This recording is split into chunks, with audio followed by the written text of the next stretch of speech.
Hey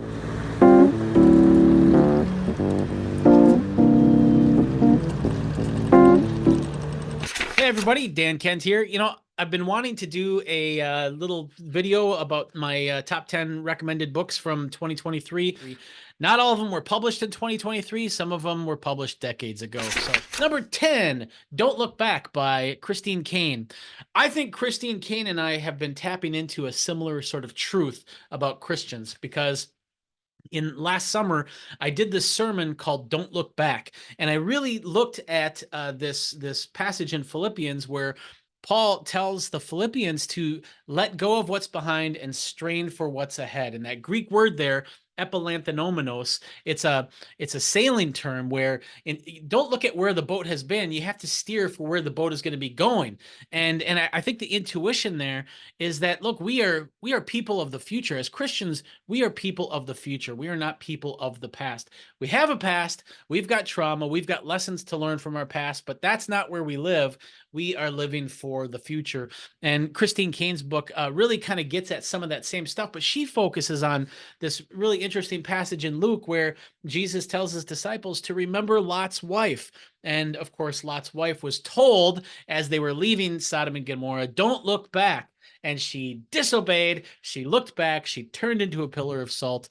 And Christine's book does a great job of unpacking all sorts of principles and truths from that are profoundly helpful. My mom also loved this book. And number 9, Crazy Like Us by Ethan Waters. This book explores how mental health ideology has sort of been outsourced and sort of like been forced on these other countries. And so he looks at schizophrenia and depression and trauma and what I call it ideological imperialism, where we're like taking over the intellectual world with our own particular ideologies. And this can get pretty ridiculous. As he notes, when you look at places like Sri Lanka, where they had this tsunami, which caused all sorts of devastation and suffering and all that, and as soon as the tsunami passed and they're in the debris and the wake of that, you had all of these American therapists and researchers coming in to spread the trauma ideology.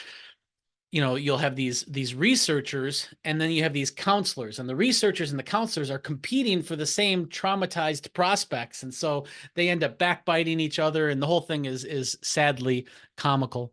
Number 8, Green Lights by Matthew McConaughey. I didn't really want to listen to this or read this, but I wanted something that I didn't have to think about for my walks and my runs, and so I'm like, all right, I'll give it a shot. And I was really impressed. I was impressed that yeah, he is kind of campy, but it's a lot of his sort of tongue in cheek, and but it's really full of a lot of wisdom, and it was fun. It was inspiring.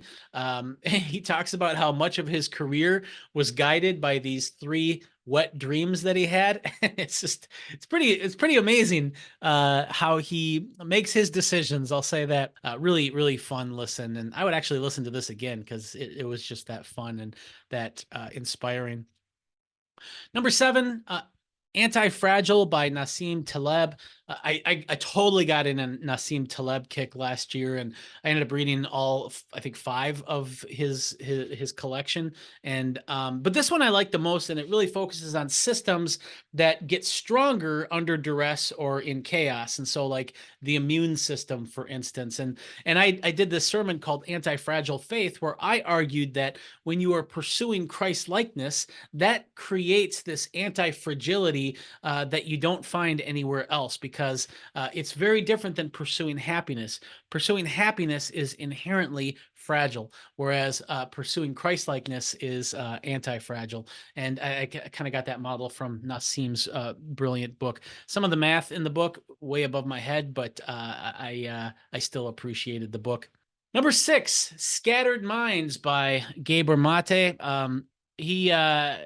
He kind of talks about ADD, but he definitely talks about the biological components of ADD, but he focuses in a really helpful way on some of the kind of nurturing side of the equation, the family dynamics, the what the role of chaos and stress and duress have on ADD, and he just talks about a lot of those types of things. And I did a sermon in December in our Christmas series called "The Gift of God's Grace," and I talked a lot about what Gabber talks about, which is the importance that we all need attention from our parents, and we all need to be delighted in, and we all need to be loved in that way.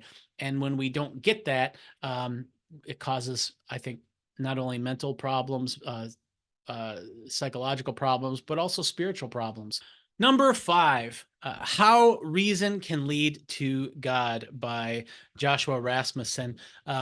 This is basically a book where Joshua says, okay, can we build an intellectual bridge to a strong, intellectually sound faith in God? And he kind of starts with a lot of the Thomistic arguments about contingency and necessity, and he does it in a very clear way. It's not easy stuff, but he does it in a very clear way. And I tell you what, as a person who was a philosophy major and I read a lot of analytic philosophy, it felt good to kind of get in there and read things at this level. And it's something that I had to read twice, and but each time I think that there's a lot of value to it in terms of just adding that clear, cogent kind of structure to one's faith.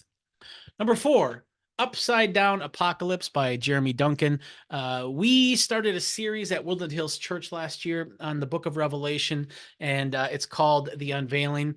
And I'll be honest, for many years in my well, I've been a believer for 30 some years, and I've always avoided the book of Revelation. Even when I was an adjunct professor, I never really had time to get to the book of Revelation and the end time stuff because it just didn't interest me that much. And I thought it was just a weird book. And but Duncan does a great job of introducing the book and what the book is, and he also does a good job of demystifying the book without disenchanting the book, and that's a complicated thing to do, but he does it. And now the book of Revelation is one of my favorite books. I've probably read 3,000 pages of research and commentary on it, and but Jeremy's book is a great way to get you going down that path.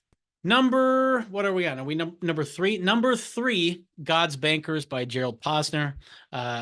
This book is an incredibly exhaustive exploration of the Catholic Church and the financing of the Catholic Church. And really, the book, the breadth of this book, it's like, I think 700 pages. The breadth of this thing, it goes back to primarily from the 19th century up until present day. And but boy, just really looks at something that is a huge organization like the Catholic Church, something that has the size of the influence that the Catholic Church has, and something that has this assumed holiness that the Catholic Church has, that is prime hotbed of potential corruption. And Posner shows how that has exactly happened over the last 100 years or so. Many, many different anecdotes and stories and subplots in this book. Just a very profound journalistic accomplishment, in my opinion. I've read few journalistic writings as comprehensive and as intriguing as this, and I'm looking forward to reading some of his other books. For instance, Pharma, and he's got a book on Martin Luther King Jr.'s assassination and John F. Kennedy's assassination that I look forward to reading as well. Number 2, Dominion by John Holland. This is a massive historical book. I think it's like 900 pages. Just looking at I think Holland is agnostic. I don't think he's a believer, but he just looks from a historical perspective at the profound impact that the crucifixion had on world history, and just how the world is totally different after the crucifixion than before. And in particular, there's so many different things in this book that are just so well done, but the most comforting thing that I got out of this is just looking at you see all the nasty corruption and how the church kind of gave into these power structures and these empires, and how it led to a lot of unholy, unchrist-like behaviors by these people who were supposedly representing Christ in these leadership positions. And Holland, unabashedly shares those things, which I appreciate. But what I also appreciate is he also acknowledged these other movements that were going on at the same time as these other kind of more corrupt things. There were these remnants of activity where these believers were pursuing kind of more authentic Christ-likeness, kind of Acts type communities, even underneath the clouds of these corrupted religious activities. And I appreciated that. And finally, number one is When Everything's on Fire by Brian Zahnd. Just an incredible book. He really looks at kind of really how lost we are right now, as we've sort of moved past the myth of certainty, and we're in this kind of postmodern age where there's so much suspicion and cynicism, and where did that come from, and where is this idol of doubt? Where did this come from? And those aren't his words; those are mine. But I love this book because he interacts with these really big ideas and these historical kind of figures, from Nietzsche to Sartre to Kierkegaard to Ricoeur to Derrida to, I mean, even like Dostoevsky, and he just kind of moves in and out in a very conversational way with these really big ideas in a way that's very pertinent to what we are experiencing now.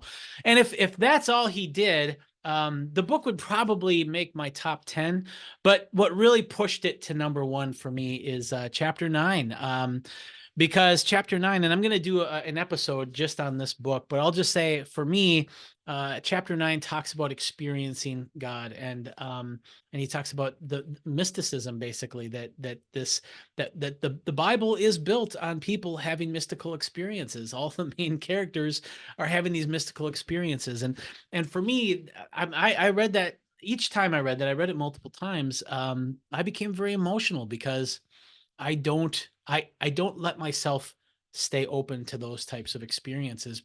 And I think part of that is because I tend to view my mission in the world tends toward how can I show the believability of this faith? How can I defend the trustworthiness of God? And personal experience is not a very good apologetic, especially for someone who's worked in mental health with delusional patients. I've worked with, probably 100 people who thought they were Jesus. That was their personal experience. That does nothing for me. And likewise, if someone hears God, if someone is, raptured into some euphoric spiritual state with the Holy Spirit, I'm happy for them, but that doesn't compel me in any way. And so I've often worked from that perspective where, personal experience is not a good apologetic. But what Zahn's book really did, and it's so brilliant, is it just says that that's okay. It doesn't, not everything has to be like that. The personal, the experience of God can just be for you. And so I was very convicted. Like I have been very resistant to anything like that. I don't trust it. I don't even know what to do with it. And so, in fact, I've often joked that a lot of people today say that they're spiritual but not religious. I'm often the opposite. I'm often religious and not very spiritual. And Brian Zahn's book really cracked open something for me there, and I appreciate that so much. And for that reason alone, this book is number one. Well, that's my list. I have more episodes coming, and hope this is, fun for you or interesting. I don't even know what to do with this, but I hope you get something out of it. If anything, consider reading some of these books. Also, you can read my book, Confident Humility, and or The Training of KX12. I would appreciate that. So I think I'm supposed to promote stuff on these. So there you go. I will see you guys soon.